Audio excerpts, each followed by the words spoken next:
The weight in the elegant lobby was filled with a hope so fragile I was afraid to breathe. When Carter, his wife Sophia, and the kids finally arrived, our greetings were a flurry of awkward hugs. But they quickly closed ranks, discussing spa treatments and private tours. Every time I tried to join in asking about the kids or suggesting something we could all do together, Sophia would give me a short answer, and Carter would ignore me completely. But I wanted so badly to mend our family bond that I didn't care. As I stepped toward the reception desk, Sophia cut in front of me and snapped at the young woman behind the counter. "Don't trouble yourself with the old woman. She's just the help. I am Margaret, 74 years old. After my husband passed away, life became quiet, too quiet. My only son, Carter, had moved out of state years ago for work, and after he got married, our contact became rare. A few short phone calls and occasional video chat on birthdays, and that was about it." His wife, Sophia, was always polite when she spoke to me, but I could feel the distance in her tone. So when Carter called one evening and said, "Mom, we're planning a family vacation next month. We want you to join us in Monterey," my heart almost skipped a beat. It had been years since I'd spent any meaningful time with them. When he told me about the destination, a beautiful coastal city, Monterey, it was the peak of my happiness. For weeks I counted the days. I packed carefully, even bought a new sun hat and a few light dresses, telling myself this trip would be different. Little did I know this trip would indeed change everything, but not in the way I imagined. This Vista Grand Resort was one of my greatest achievements, though my family had no idea. After my husband passed away when Carter was outstate for his education, I built my hotel business from the ground up. I started with one small bed and breakfast, working 18-hour days, scrubbing floors, and managing reservations. Little by little, I grew it into 3 properties across 2 states. I always kept my business separate from my family, wanting to love me for who I was, not for my money. Arriving at the grand entrance, a familiar pride swelled in my chest as I saw the perfect gardens and the uniformed valet rushing to greet guests. It had taken me 3 years to buy coastal paradise and another 2 to renovate it to perfection. Every detail from the polished marble floors to the crystal chandeliers was my personal choice. Carter handed the valet the keys, as Sophia adjusted her designer sunglasses, her blonde hair perfectly styled. She was undeniably beautiful, the kind of beauty that comes from expensive salons and personal trainers. At 35 years old and much younger than Carter, she made sure no one forgot it. "Remember," she told him as we approached the doors, "I want the Vista Grand penthouse. I don't care what they say about availability. Just make it happen." Carter nodded without hesitation. It still surprised and pained me how much he deferred to her. The confident boy I had raised was now a man who couldn't act without his wife's approval. As I stepped toward the reception desk, Sophia cut in front of me and snapped at the young woman behind the counter. "Don't trouble yourself with the old woman. She's just the help." I couldn't help but smile at the familiar buzz of activity. Tessa, the manager, looked up and her eyes widened when she saw me, but I gave a slight shake of my head. I wasn't ready for them to know who I really was. "Good afternoon," Tessa said warmly but professionally. "Welcome to the Vista Grand Resort. How can I help you?" "Reservation under Carter," Carter replied. "We should have the Vista Grand penthouse." Tessa's fingers flew across the keyboard as she checked. "Here is your reservation, Mr. Carter. It's confirmed for our Vista Premier Suite, but the penthouse is booked for your entire stay." I watched Sophia's face harden, her jaw tightening and her eyes glinting with irritation beneath her flawless makeup. "That's unacceptable," she snapped. "I specifically requested the penthouse when we made this reservation." Tessa remained calm, though her shoulders tensed slightly. "I apologize for any misunderstanding, Mrs. Carter. The deluxe suite is lovely, and it has a private balcony." "I don't want to hear about some second-rate room," Sophia interrupted, raising her voice enough to make other guests turn and stare. "I want the penthouse and I want it now." I took a step forward, hoping to de-escalate the situation. "Sophia, maybe we could." But before I could finish, she spun on me, her face contorted with fury. "Don't you dare speak," she shouted, her voice echoing off the marble floors. "Tessa, or whatever your name is. Just ignore whatever this old woman says. She's not important. She's just the help we brought with us." The conversations in the lobby stopped. My cheeks burned as the humiliation washed over me. But she wasn't done. "Don't talk to the old woman," she shrieked, pointing at me as if I were a piece of garbage. "She's just the servant. Don't waste your time on her." I stood there frozen.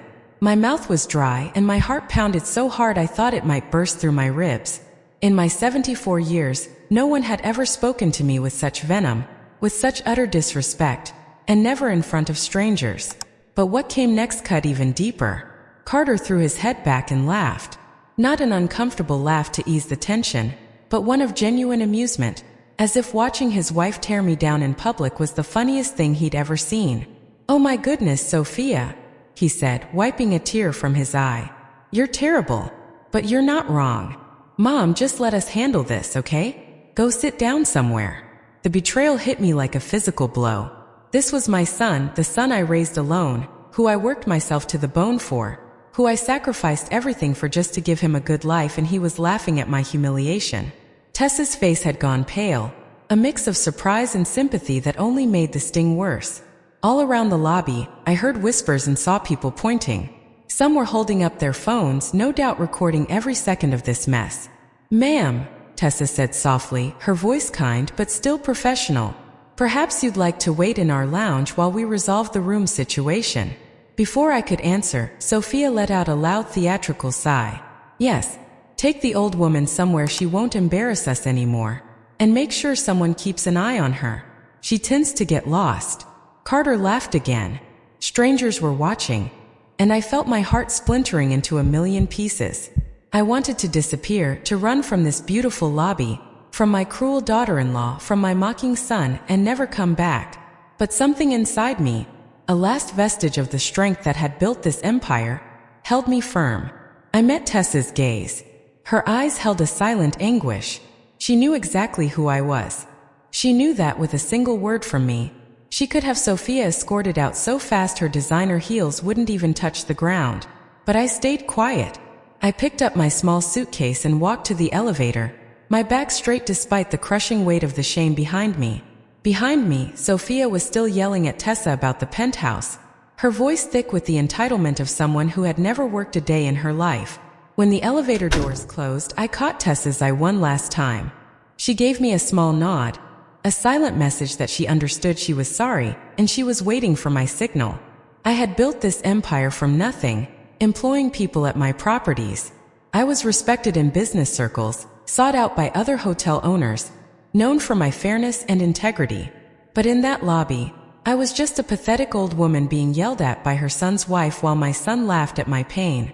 As the elevator rose to the 10th floor, each passing number stirred something inside of me. The pain was still sharp and deep, but another feeling began to grow beside it. Determination. The next morning I woke up in what should have been paradise, but felt more like purgatory. My room overlooked the ocean with waves gently lapping against the pristine beach. The sunrise painted the sky in shades of pink and gold, colors that would normally take my breath away. But I felt empty, as if someone had hollowed me out and left only a shell. I had barely slept. Every time I closed my eyes, I could hear Sophia's mocking voice. "She's just the help." Carter's laughter replayed in my head as I wondered if I could have handled things differently. Though deep down I knew the real problem wasn't my reaction. The truth was, my own family treated me like I didn't matter. A soft knock on the door broke through my thoughts. When I opened it, Carter was in the hallway. He looked uncomfortable but showed no hint of remorse. "Mom, we're going to breakfast.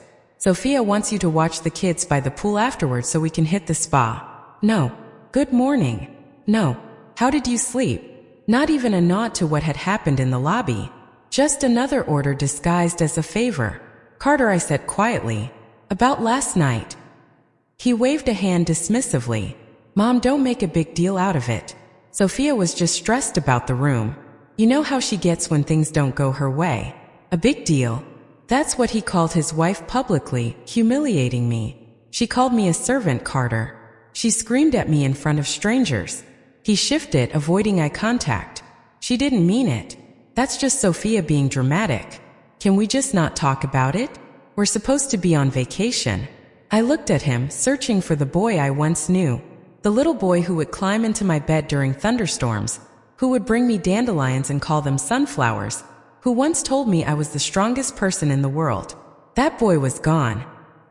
He had been replaced by a 45-year-old man who chose his wife's comfort over his mother's dignity. "Okay," I said, the word tasting like ash in my mouth. "I'll watch the kids." His relief was palpable. "Perfect.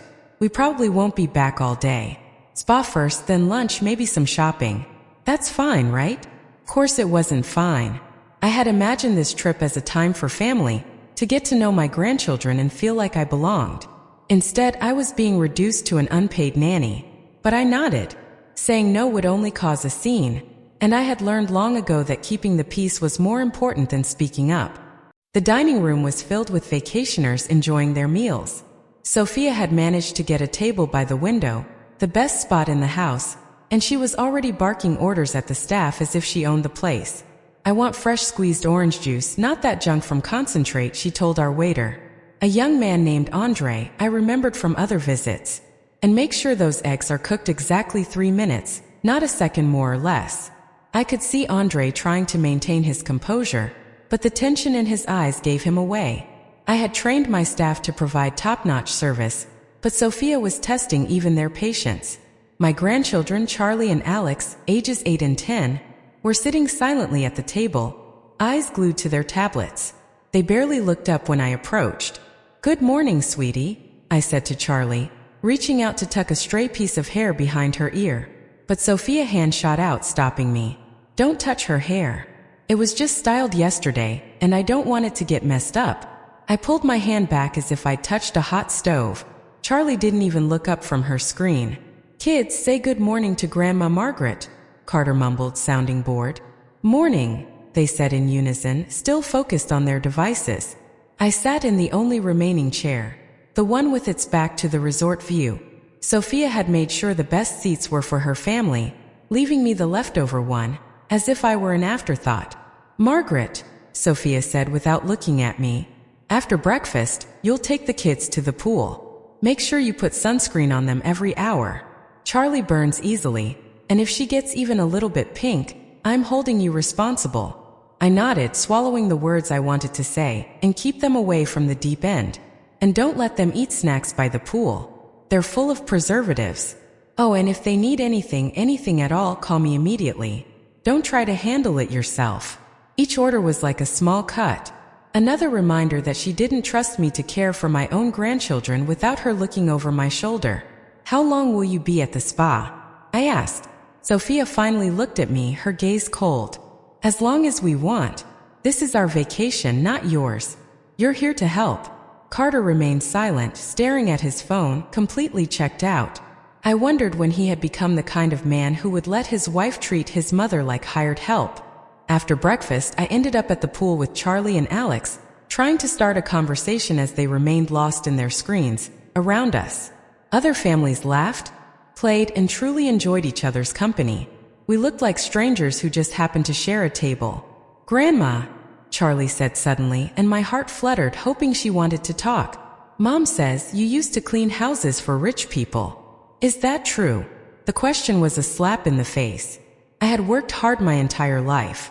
I had never cleaned a house for anyone. I had built my own empire from scratch. I had created jobs for hundreds of people and earned respect in a male-dominated field. And in Sophia's twisted version of my life, I was nothing more than a servant. "No, sweetie," I said softly. "I'm a business owner. I built hotels." Alex looked up from his tablet for the first time all morning. "Mom says you make up stories about being important because you're ashamed of being poor." The cruelty of his words stole my breath. Sophia hadn't just humiliated me in public. She had also been poisoning my grandchildren against me, filling their heads with lies so they would see me as a pathetic, delusional woman. "Your grandma is not poor, and she doesn't make up stories," I said, keeping my voice firm. Charlie just shrugged. "That's what Mom says. She says you live in a tiny apartment and pretend you're rich to make yourself feel better. In reality, I lived in a penthouse that was worth more than most people's entire net worth." But my grandchildren thought I was a pathetic old woman living in squalor and lying about my life. For the next 6 hours, I sat by that pool, watching children who barely looked at me while their parents enjoyed themselves at my expense. Other guests would chat with me now and then, and I would respond with short, polite answers, all while feeling more and more empty with each passing minute. When Carter and Sophia finally returned, they were radiant after spa treatments and an expensive lunch. Sophia's nails were freshly done, her hair perfect. She looked like someone who had spent the day being pampered, and she had at a spa I owned with services I was ultimately paying for. "How were the kids?" Carter asked without looking up from his phone. "They were fine," I replied. "'Cause what else could I say? That they thought I was a liar and a servant? That their mother had deliberately destroyed any chance of a real connection between us?" "Good," Sophia said dismissively. "You can watch them again tomorrow. We have golf in the morning and lunch with some friends we met at the spa." I watched my son nod along to her plans without asking if I cared, without thinking that maybe I wanted to spend my vacation doing something other than free childcare. That night, sitting alone in my room overlooking the ocean, I had worked so hard to make my own. I finally saw the truth. This wasn't a family vacation. It was a business trip where I had been cast in the role of the help, except instead of being paid, I was footing the bill for the privilege of being treated like trash. But as I sat in the dark, listening to the waves crash against the shore, something inside me started to shift. The pain was still there, deeper than ever, but now it was joined by something else. Pure, sharp anger. Anger at being taken for granted, at the lies, at being treated like I was nothing when I had built everything. As of tomorrow, I decided things were going to change. The third day of our vacation started just like the first two, with Sophia dictating my to-do list while Carter sat by, nodding along like a compliant assistant. This time they had a day trip planned to a nearby wine country, and I was to stay with the kids. "Make sure they have lunch at exactly noon," Sophia said, carefully applying lipstick as if performing delicate surgery. "And Charlie gets cranky when her sugar drops, so have the granola bars I packed ready." I wanted to remind her that I had already raised one child, that I knew how to take care of kids, but I'd learned that standing up for myself only led to longer lectures and more subtle put-downs. "We'll probably be back around 6, Carter added without looking up from his phone. "Maybe later if traffic's bad." As they got ready to leave, I overheard Sophia on the phone using that fake syrupy sweet tone she used. Thought she was being clever. "No, we can't do dinner again tonight. I'm stuck with the kids. I know it's ridiculous, but it's just for a few more days. Trust me, once this is all sorted out, we won't have to deal with this anymore." A chill ran down my spine. The way she said "once this is all sorted out" didn't sound like she was just talking about the vacation ending. After they left, I took the children to the hotel's adventure club, a program I had created myself to give families more flexibility during their stay. The counselors were amazing with Charlie and Alex, and for the first time since we'd arrived, I saw them laugh and play with other kids their age. With a few hours to myself, I walked around the property. It had been years since I had seen my hotel from a guest's perspective instead of an owner's, and I wanted to get a real feel for how things were going. That's when I overheard the conversation that changed everything. Walking past the pool bar, I recognized voices coming from one of the private cabanas. Carter and Sophia were supposed to be at the wineries, but there they were, hidden behind the curtains, talking in hushed tones with another couple I didn't know. The thing is, Sophia was saying she's getting old and old folks don't live forever, if you catch my drift. A woman I didn't recognize laughed. "Sophia, you're awful." "I'm just being practical," Sophia responded. "Carter is an only child, so we're going to get everything eventually. The only question is, how long will we have to wait?" My stomach dropped. I moved closer, hiding behind a large palm tree. "And what about Mrs. Margaret?" the unknown man asked. "Doesn't she have any money of her own?" Then I heard my son's voice. The voice I had once trusted completely. "My mom? Nah, she's poor as a church mouse. She lives in a little apartment, scraping by on Social Security. I've been helping her out for years." The lies flowed from his mouth so smoothly. I wondered how long he had been making them up. I lived in a penthouse, and earning from my investments monthly more than most people made in a year. But in Carter's twisted version of the story, I was a burden. He generously supported. "That's why this trip is so annoying," Sophia continued. "We have to drag her everywhere because she can't afford anything on her own. It's like having a pathetic pet you can't get rid of." The other woman made a sound of pity. "How awful for you. And I bet she thinks you'll take care of her when she gets really old and sick." "Over my dead body," Sophia said with a malicious laugh. "As soon as she needs any real care, she's going straight into a government-run home." I'm not turning my house into a retirement home for some useless old woman. I leaned against the palm tree to keep my balance. They weren't just talking about letting me die naturally. They were planning to get rid of me the moment I became an inconvenience. But Carter's next words were the ones that shattered me. The funny thing is, she still thinks she's important, he said, his voice filled with cruel amusement. She tells these crazy stories about owning businesses and being successful. It's almost sad how delusional she is. Early onset dementia, the unknown man asked. Maybe Carter said. Or maybe she's just desperate to believe she matters. Either way, it's embarrassing. Yesterday, she even told the kids she owns hotels. Hotels. Can you imagine? They all laughed and the sound cut through me like shards of glass. Well, Sophia said, at least we won't have to listen to her crazy stories for much longer. I give her maybe 5 years, 10 at the most, and then we'll finally be free to live our lives without pretending we care. A useless old woman who never did anything with her life. I stood there behind that palm tree, feeling my entire world collapse. This wasn't just a casual conversation about an unfortunate relative. It was my own son and his wife discussing my death as if it were a long-awaited vacation. The best part, Sophia added, is that she's so grateful for any attention we give her, like this trip. She really thinks we invited her because we wanted her to come. She has no idea we only brought her along so she'd watch the kids and we could go have fun. More laughter, more casual cruelty. Does she even contribute to expenses, Claire? The other woman asked. Are you kidding me? Sophia scoffed. She's completely useless when it comes to money. Carter covers everything. Her food, her utilities, even this trip. She's nothing but a financial drain on us. Another lie. For years, I had been helping Carter out financially, covering part of his mortgage, paying for his kids' private school. I even bankrolled Sophia's shopping sprees. The credit card statements that came to my address were astronomical. And yet I paid them without complaint, thinking I was supporting my family. The only good thing about having her around, Carter said, is that she's a decent nanny. Free child care, you know. She's so desperate for our approval, she'll do anything we ask. It's kind of funny, actually. It really is, Sophia added. Watching her try so hard to make us like her, bringing the kids expensive gifts. I stumbled back, my hand flying to my mouth to stifle a sob. The lies were a betrayal. But hearing them discuss my life as a pitiful joke, a burden to be discarded, was a knife to the heart. This wasn't just about money or respect. This was about a complete lack of humanity. They weren't just taking my money. They were taking my dignity and my legacy and turning it into something ugly and worthless. My mind raced back to that first night in the lobby.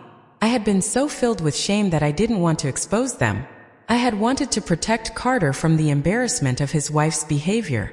But now I realized he was in on it. He was the one who had made me the butt of the joke.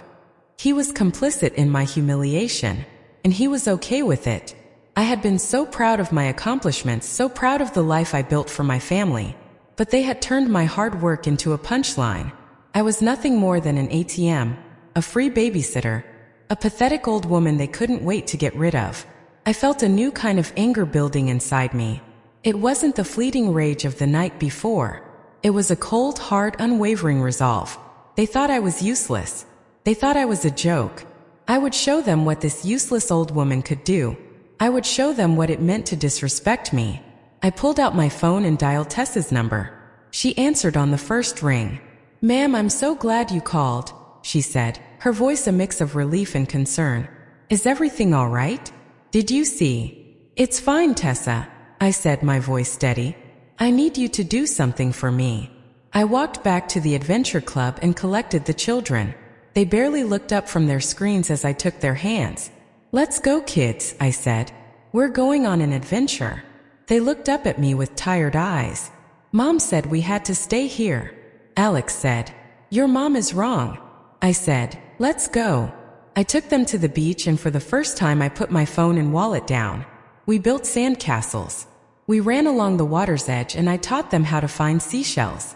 We laughed and I told them stories about when their daddy was a little boy. For a moment it felt like a real family vacation, but the knowledge of what was to come was a weight in my stomach. That evening, Carter and Sophia returned, flushed with sun and alcohol. They walked into my room, ready to hand off the kids and go to dinner. but I was standing there blocking the door. We're ready to go out, Sophia said, not even looking at me, her eyes on the kids. You can go to bed. Oh, I won't be going to bed just yet, I said, my voice as calm as a summer night. She finally looked at me, a flicker of irritation in her eyes. What's that supposed to mean? It means, I said, that you need to call the front desk and book yourself a different room for the night. You'll be checking out in the morning. Carter and Sophia stared at me, their faces a mask of confusion. What are you talking about, Mom? Carter asked. Don't play dumb, I said. I overheard your little chat at the cabana. I know what you've been saying about me. Sophia's face went from confusion to pure fury. You were eavesdropping on us, she hissed. You have no right. I own this hotel, Sophia, I said, my voice rising with every word. I have every right to do what I want, and what I want is for you to leave. I pulled a document from my purse and handed it to Carter. It was a list of all the financial support I had given him over the years. His eyes widened as he looked at the numbers, seeing for the first time the full extent of my generosity. You've been lying to me? He asked, his voice shaking as he looked at his wife. She's the one lying? Sophia screamed. She doesn't own this place. She's just a useless old woman who cleans houses for a living. Just then Tessa, the manager, came into the room with security. I was told there was a disturbance, she said, her eyes on me, her voice calm and professional. Tessa, tell her, Sophia shrieked, pointing at me. Tell her she doesn't own this place. Tessa looked at me, and I gave her a small nod. Mrs. Margaret Hayes is not only the owner of this hotel. Tessa said she is the sole owner of 3 like this properties. She is the founder, our CEO, and the reason we are all standing here today. Sophia's face went white. She looked from Tessa to me, her eyes darting with panic. Carter just stood there speechless, the document in his hand, a testament to the lies he had told. What's the meaning of this? Sophia finally managed to stammer out. It means, I said, my voice full of power and resolve, that you will be checking out in the morning, and you will be paying your own way. Every penny you and your husband have spent on this trip, every spa treatment, every meal, every cocktail, it will all be billed to your credit card. You can't do this, Sophia yelled. Oh, but I can, I said, a small smile playing on my lips. And I will. I turned to Carter. And as for you, my son, I said, you will no longer be receiving my financial support. The mortgage payments has been stopped. The school tuition stopped. You're on your own. Carter's face fell. Mom, please. We can talk about this. There's nothing to talk about, Carter. I said, you made your choice. You chose to laugh at your own mother's humiliation. You chose to lie about me to your children. You made your bed. Now you have to lie in it. He and Sophia looked at each other, their faces filled with a mix of shock and betrayal. They had thought they had me right where they wanted me, but they had underestimated me.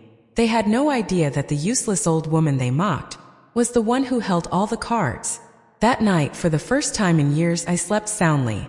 I went to bed knowing I was loved and respected, and every morning, I woke up excited for the day ahead. It took me far too long to learn that being alone isn't the same as feeling lonely, and that sometimes the family you choose is stronger than the one you're born into. They were teaching me a lesson when they shamed me in that hotel lobby. They were right about one thing. I did learn something that week. I learned that I am worth fighting for, even if I have to be the one to do the fighting. Although this story is not all real, but is based on some real events. The names and places have been changed to protect the identity. We're not sharing this to pass judgment, but in the hope that someone listens and pauses to think, how many relations are suffering in silence inside their own?